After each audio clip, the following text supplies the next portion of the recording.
हाँ तो दोस्तों, स्वागत है आप सभी का फिर से एक नए वीडियो के अंदर। और आज का जो हम लोग का क्लास चलने वाला है वो स्पेशल चलने वाला है। रेलवे ग्रुप डी का साइंस का क्लास चलने वाला है। इस क्लास के अंदर हम लोग पढ़ने वाले हैं भौतिकी के 25 प्रश्न, जीव विज्ञान के 25 प्रश्न और प्लस में रसायन विज्ञान का भी 25 प्रश्न पढ़ने वाले हैं। यानी कि इस क्लास के अंदर टोटल हम लोग 75 ऐसे प्रश्न पढ़ने वाले हैं जो आपके सीधे एग्जाम में देखने को मिलेंगे। तो अगर आप लोग भी एक सीट को पक्की करनी चाहते हो तो ये सारे ही प्रश्न आपके लिए इंपॉर्टेंट है। सारे प्रश्न को देखिए और अपना स्कोर बताइए कि आपको पहले से कितने प्रश्न का उत्तर याद था। तो चलिए चलते हैं क्लास की ओर। चलिए, सबसे पहला नंबर प्रश्न क्या कह रहा है हमारा। सबसे पहले भौतिकी विज्ञान से स्टार्ट हो रहा है।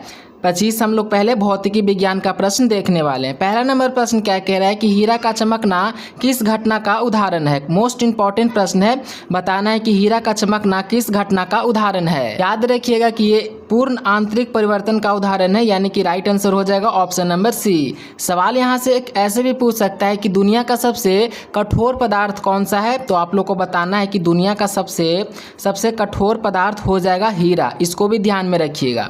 चलिए, दूसरा नंबर प्रश्न क्या कह रहा है कि रॉकेट किस सिद्धांत पर कार्य करता है। बताना है कि रॉकेट किस सिद्धांत पर कार्य करता है। तो याद रखिएगा कि ये संवेग संरक्षण के सिद्धांत पे कार्य करता है। राइट आंसर हो जाएगा ऑप्शन नंबर सी। तीसरा नंबर प्रश्न है कार्य और ऊर्जा का एसआई मात्रक क्या है। बताना है पहला कार्य और दूसरा में ऊर्जा का एसआई मात्रक क्या होता है। काफ़ी ही इंपॉर्टेंट प्रश्न है, सवाल को ध्यान में रखना है। तो इसका राइट आंसर हो जाएगा ऑप्शन नंबर ए, जूल। कार्य का भी जूल होता है और ऊर्जा का भी जूल ही होता है। इसको ध्यान में रखिएगा, इंपॉर्टेंट प्रश्न है। दूसरा सवाल पूछ सकता है कि न्यूटन का एसआई मात्रक क्या होता है। आपसे ये भी पूछ सकता है कि न्यूटन का एसआई मात्रक क्या होता है। तो आप लोग को बताना है कि न्यूटन का एसआई मात्रक बल हो जाएगा। चलिए, 4 नंबर प्रश्न क्या कह रहा है कि जड़त्व का नियम सर्वप्रथम किसने दिया था। काफ़ी इंपॉर्टेंट प्रश्न है, बताना है कि जड़त्व का नियम सर्वप्रथम किसने दिया। तो याद रखिएगा कि ये दिए थे गैलीलियो ने, यानी कि राइट आंसर हो जाएगा इसका ऑप्शन नंबर ए। और यहाँ से प्रश्न अगर पूछ लिया जाए कि दूरबीन का आविष्कार किसने किया था, तो आपको बताना है कि दूरबीन का आविष्कार गैलीलियो ने ही किए थे। दूरबीन का आविष्कार अगर सवाल पूछ लिया जाए कि कब किया गया था, तो आप लोग को बताना है कि 1608 में दूरबीन का आविष्कार किया गया था। चलिए, 5 नंबर प्रश्न है ध्वनि तरंग किस प्रकार की तरंग है। बताना है कि ध्वनि जो तरंग है वो किस प्रकार की तरंग है। तो याद रखिएगा कि एक प्रकार का अनुदैर्ध्य तरंग हो जाएगा, यानी कि राइट आंसर हो जाएगा ऑप्शन नंबर बी। 6ठा नंबर प्रश्न क्या कह रहा है कि पृथ्वी के पलायन वेग का मान कितना होता है। बताना है कि पृथ्वी का पलायन वेग का मान कितना होता है। काफ़ी ही इंपॉर्टेंट प्रश्न है, सवाल को ध्यान में रखिएगा। तो इसका हो जाएगा right answer option number A. चलिए, 7 नंबर प्रश्न क्या कह रहा है कि जी का मान सबसे अधिक कहाँ होता है। बताना है कि जी का मान सबसे अधिक कहाँ होता है। काफ़ी ही इंपॉर्टेंट प्रश्न है। तो याद रखिए कि सबसे ज़्यादा जो जी का मान होता है वो ध्रुव पे होता है। राइट आंसर हो जाएगा ऑप्शन नंबर बी। चलिए, यहाँ से एक सवाल आपसे पूछा जा सकता है कि एवरेस्ट की ऊंचाई कितनी है। माउंट एवरेस्ट की ऊंचाई अगर आपसे पूछ लिया जाए तो बताना है कि 8848.86 मीटर इसकी ऊंचाई है। सवाल पूछ सकता है, इंपॉर्टेंट है। चलिए, 8 नंबर प्रश्न है प्रकाश वर्ष किसकी मात्रक है। ये भी इंपॉर्टेंट प्रश्न है, सवाल कह रहा है कि प्रकाश वर्ष किसकी मात्रक है। इसका राइट आंसर हो जाएगा ऑप्शन नंबर बी हो जाएगा, दूरी हो जाएगा इसका राइट आंसर। चलिए, यहाँ से एक सवाल ये भी याद रखिए कि द्रव्यमान का मात्रक क्या होता है। तो आप लोग को बताना है कि द्रव्यमान का जो मात्रक होता है वो होता है किलोग्राम। इसको भी ध्यान में रखिएगा, ये भी सवाल आपसे पूछा जा सकता है। चलिए, 9वां नंबर प्रश्न है पानी का घनत्व किस तापमान पर अधिकतम होता है। बताना है कि पानी का जो घनत्व होता है वो किस तापमान पर अधिकतम होता है। तो याद रखिए कि ये होता है 4 डिग्री सेल्सियस पे, यानी कि राइट आंसर हो जाएगा ऑप्शन नंबर बी। 10वां नंबर प्रश्न है मानव कान में कितने आवृत्ति की ध्वनि सुन सकता है। बताना है कि जो मानव का कान होता है वो कितने आवृत्ति की ध्वनि सुन सकता है। काफ़ी ही इंपॉर्टेंट प्रश्न है, ध्यान में रखना है सवाल को। तो इसका right answer option number C हो जाएगा। चलिए, 11 नंबर प्रश्न है हवा में ध्वनि की वेग लगभग कितना होता है। बताना है कि हवा में ध्वनि का वेग लगभग कितना होता है। तो ये होता है 322 मीटर प्रति सेकंड, यानी कि राइट आंसर हो जाएगा ऑप्शन नंबर ए।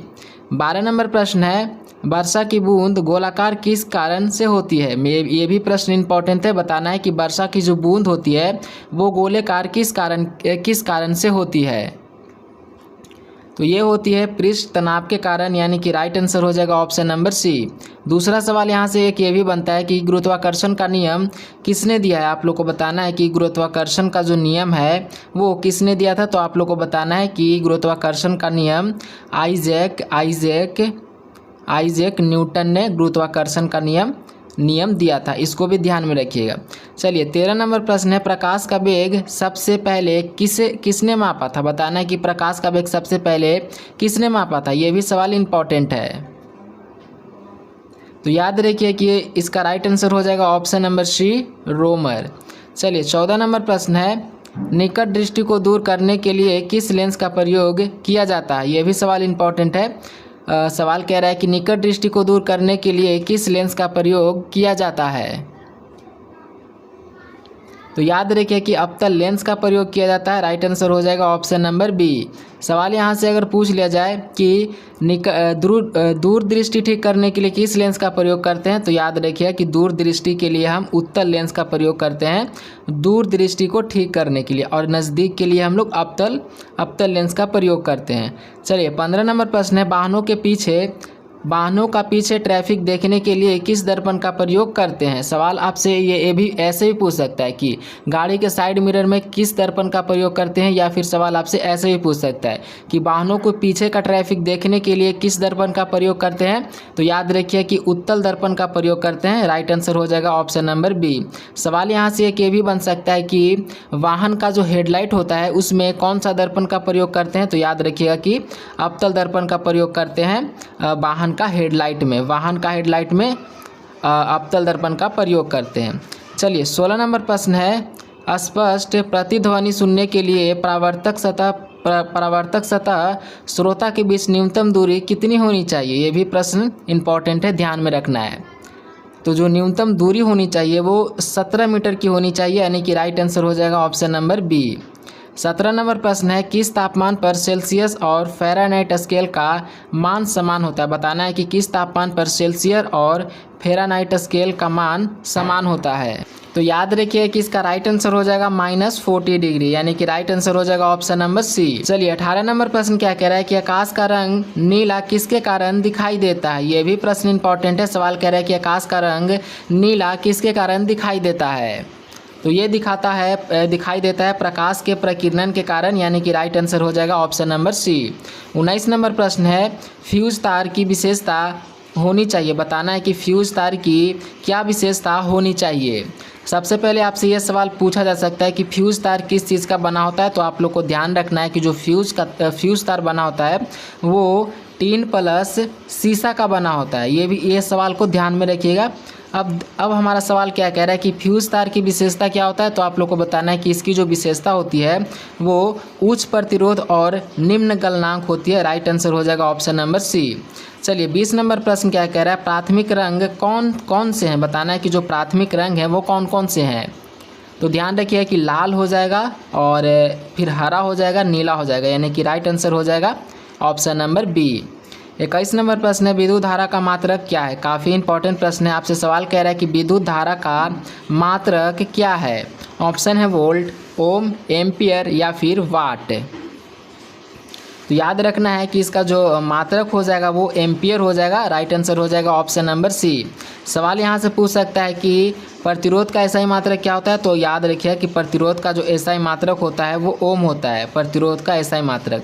दूसरा आपसे पूछ सकता है कि शक्ति का एसआई मात्रक क्या होता है। तो याद रखिए कि शक्ति का एसआई मात्रक वाट होता है। चलिए 22 नंबर प्रश्न है, विद्युत बल्ब का फिलामेंट किसका बना होता है। बताना है कि जो विद्युत बल्ब का फिलामेंट होता है वो किस चीज़ का बना होता है।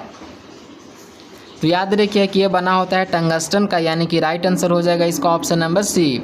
दूसरा सवाल यहाँ से ऐसे भी पूछ सकता है कि जो बिजली का बल्ब होता है उसमें कौन कौन सा गैस भरा जाता है। तो आप लोग को याद रखना है कि आर्गन और नाइट्रोजन भरा जाता है विद्युत बल्ब में। चलिए 23 नंबर प्रश्न है, चालक का वैद्युत प्रतिरोधकता का मात्रक क्या है। बताना है कि चालक की वैद्युत प्रतिरोधकता का मात्रक क्या है। काफ़ी इंपॉर्टेंट सवाल है। तो ध्यान रखिए कि इसका राइट आंसर हो जाएगा ओम मीटर, यानी कि right answer option number C हो जाएगा।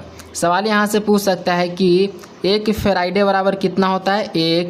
एक फेराइडे बराबर कितना होता है, तो आप लोग को ध्यान रखना है कि एक फेराइडे बराबर होता है 96,500 कूलाम। सवाल ध्यान में रखना है, इंपॉर्टेंट है। 24 नंबर प्रश्न है, सूर्य में ऊर्जा का मुख्य स्रोत क्या है। बताना है कि सूर्य में ऊर्जा का मुख्य स्रोत क्या है। तो याद रखिए कि नाभिकीय संलयन इसका मुख्य स्रोत हो जाएगा, right answer option number B. 25 नंबर प्रश्न क्या कह रहा है कि परमाणु बम किस सिद्धांत पर आधारित है। ये भी प्रश्न इंपॉर्टेंट है, बताना है कि किस सिद्धांत पर आधारित है। तो ये नाभिकीय विखंडन पर आधारित है, राइट आंसर हो जाएगा ऑप्शन नंबर बी। चलिए अब हमारा रसायन विज्ञान का प्रश्न आ चुका है यहाँ पे 25। अब हम लोग रसायन विज्ञान का प्रश्न देखने वाले हैं।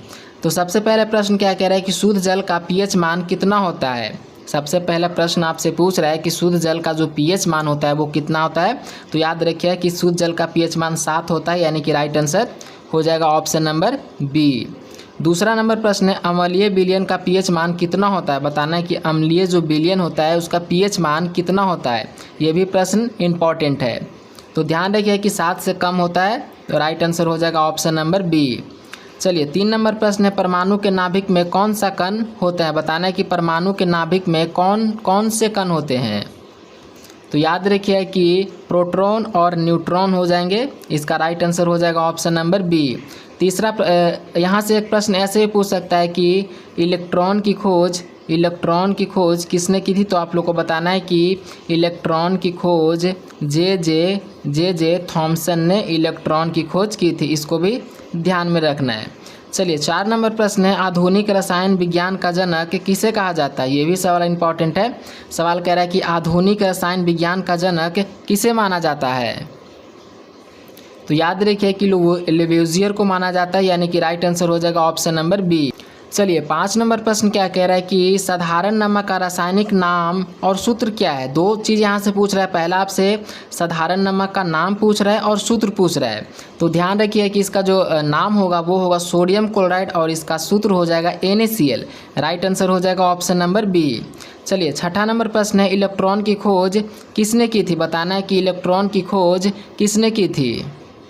तो ये किए थे जे थॉमसन ने, यानी कि राइट आंसर हो जाएगा इसका ऑप्शन नंबर हो जाएगा ए। सवाल यहाँ से पूछ सकता है कि इलेक्ट्रॉन की खोज कब की गई थी। बताना है कि इलेक्ट्रॉन की खोज कब की गई थी। तो याद रखिए कि 1897 में इलेक्ट्रॉन की खोज की गई थी।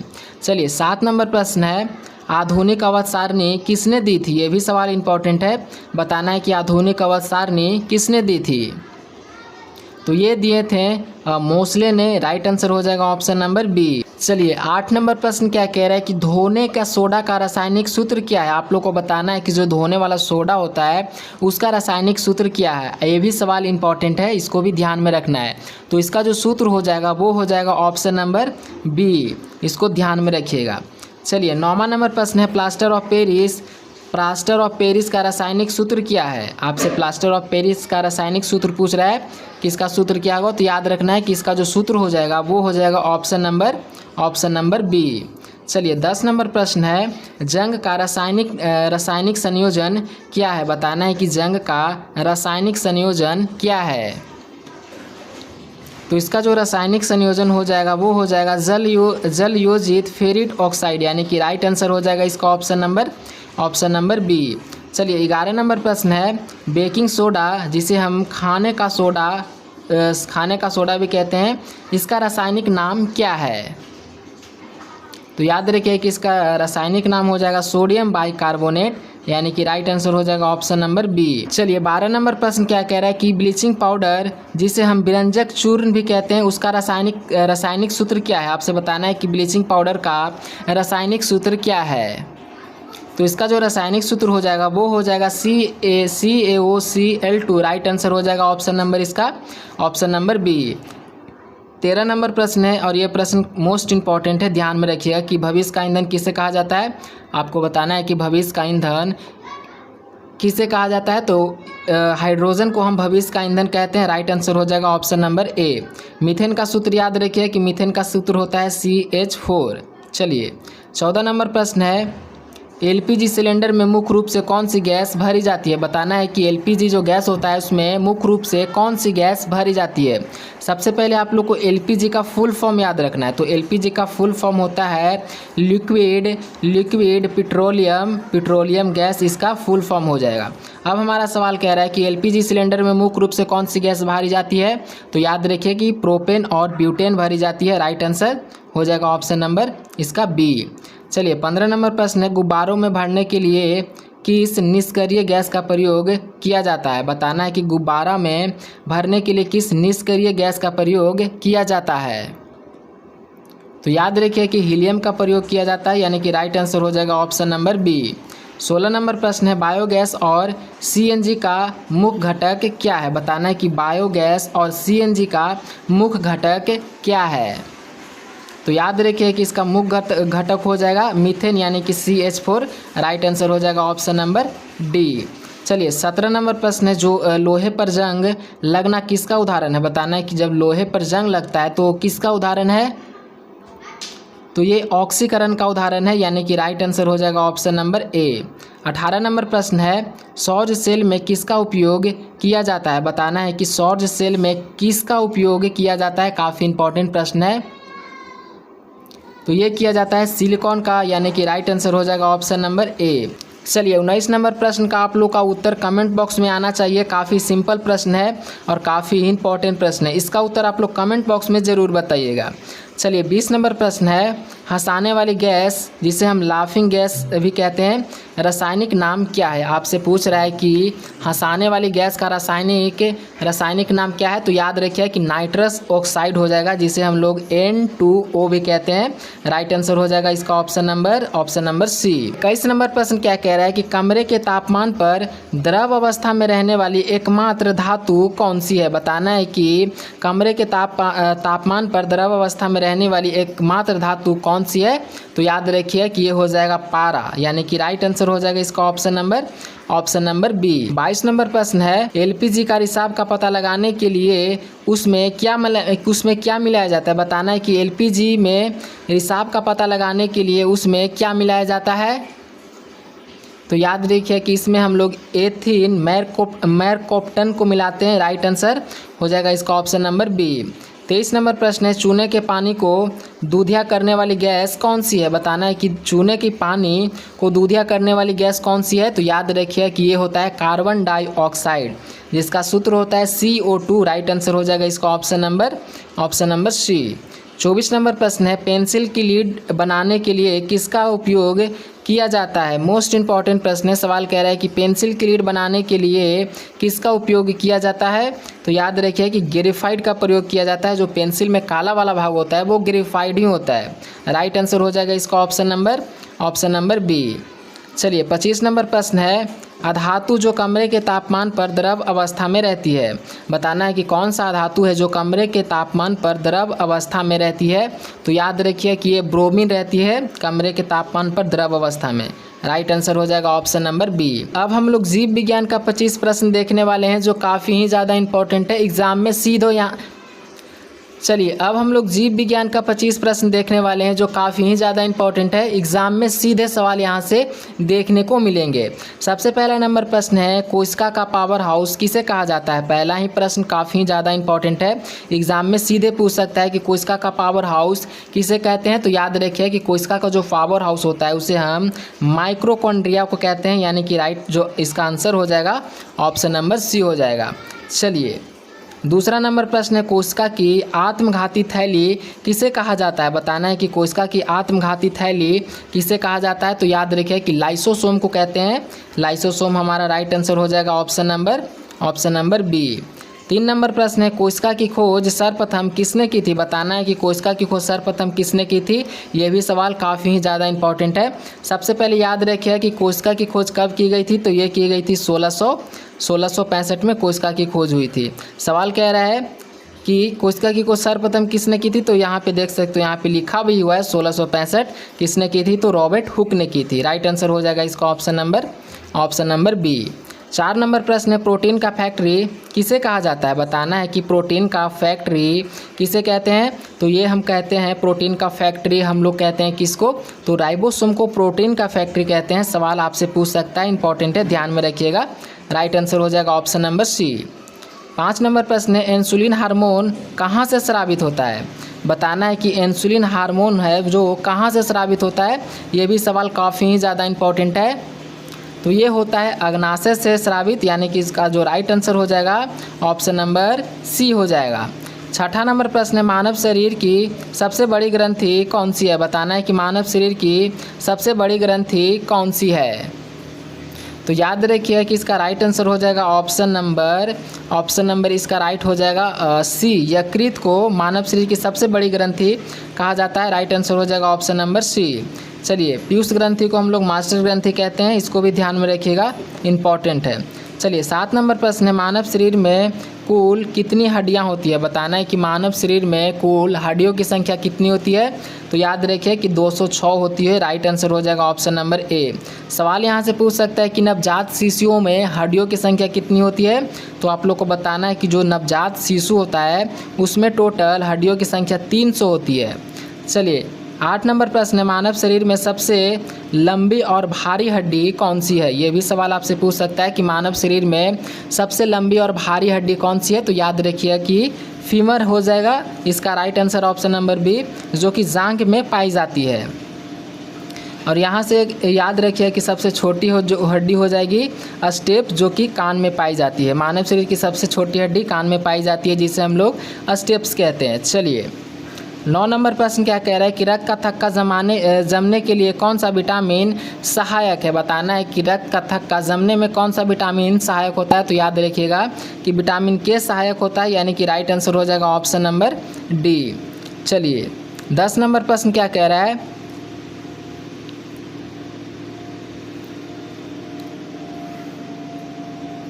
चलिए 10 नंबर प्रश्न है, रतौंधी किस विटामिन की कमी से होता है? बताना है कि रतौंधी जो होता है वो कौन सी विटामिन की कमी से होता है? तो याद रखिएगा कि इसका राइट आंसर होता है option number A, vitamin A की कमी से रतौंधी होता है। 11 नंबर प्रश्न है, विटामिन सी का रासायनिक नाम क्या है? बताना है कि विटामिन सी का रासायनिक नाम क्या होता है? तो याद रखिए कि एस्कॉर्बिक एसिड होता है इसका रासायनिक नाम। राइट आंसर हो जाएगा ऑप्शन नंबर बी।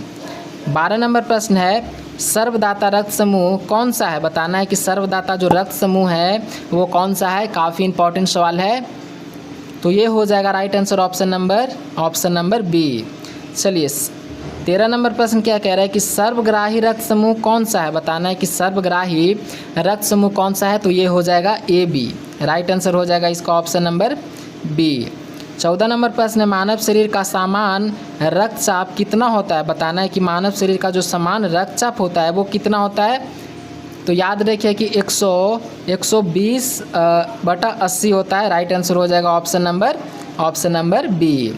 15 नंबर प्रश्न है, पचे हुए भोजन का मुख्य रूप से अवशोषण कहाँ होता है? बताना है कि जो भोजन पचता है उसका मुख्य रूप से अवशोषण कहाँ होता है? तो याद रखिए कि ये होता है छोटी आंत में। राइट आंसर हो जाएगा इसका ऑप्शन नंबर सी।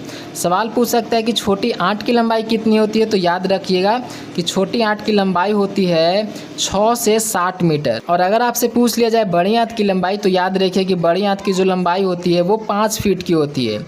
चलिए, 16 नंबर प्रश्न है, रक्त का लाल रंग किसके कारण होता है? बताना है कि रक्त का जो लाल रंग होता है वो किसके कारण होता है? तो याद रखिएगा कि हीमोग्लोबिन के कारण होता है।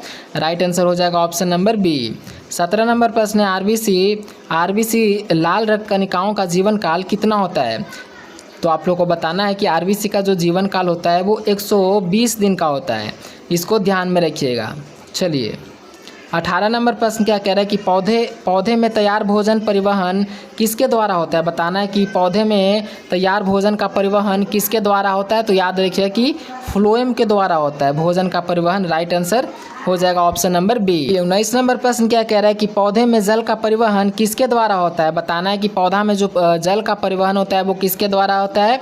तो याद रखिए कि जाइलम के द्वारा होता है। और सवाल भी काफ़ी ज़्यादा इंपॉर्टेंट है, ध्यान में रखिएगा। राइट आंसर हो जाएगा ऑप्शन नंबर बी। 20 नंबर प्रश्न है, प्रकाश संश्लेषण की दर किस रंग प्रकाश संश्लेषण की दर किस रंग के प्रकाश में सबसे अधिक होता है? तो याद रखिएगा कि लाल रंग का प्रकाश में सबसे अधिक होता है। तो राइट आंसर हो जाएगा ऑप्शन नंबर बी। 21 नंबर प्रश्न है, मास्टर ग्रंथि किसे कहा जाता है? अभी मैंने आप लोग को ऊपर भी इस सवाल को बताया था कि मास्टर ग्रंथि किस ग्रंथि को कहते हैं। तो हम लोग पीयूष ग्रंथि को मास्टर ग्रंथि कहते हैं। राइट आंसर हो जाएगा ऑप्शन नंबर बी। 22 नंबर प्रश्न है, मानव मस्तिष्क का सबसे बड़ा भाग कौन सा है? बताना है कि मानव मस्तिष्क का जो सबसे बड़ा भाग होता है वो कौन सा है? तो याद रखिए कि ये होता है प्रमस्तिष्क, जिसे हम लोग सेरिब्रम भी कहते हैं। राइट आंसर हो जाएगा ऑप्शन नंबर सी। प्रश्न है, अनुवांशिक का जनक किसे कहा जाता है? बताना है कि अनुवांशिक का जनक किसे कहा जाता है। तो याद रखिए कि अनुवांशिक का जनक ग्रेगर जॉन मेंडले को कहा जाता है। राइट आंसर हो जाएगा ऑप्शन नंबर बी। चलिए 25 नंबर प्रश्न क्या कह रहा है कि गुर्दे की कार्यात्मक इकाई क्या है? तो इसका जो कार्यात्मक इकाई हो जाएगा वो नेफ्रॉन हो जाएगा। सवाल को ध्यान में रखना है, इंपॉर्टेंट है। राइट आंसर हो जाएगा ऑप्शन नंबर बी। तो हम लोगों ने सारे ही क्वेश्चन को देख लिया है। तो आप लोग स्कोर बताइए कि आपको पहले से कितने क्वेश्चन का आंसर याद था।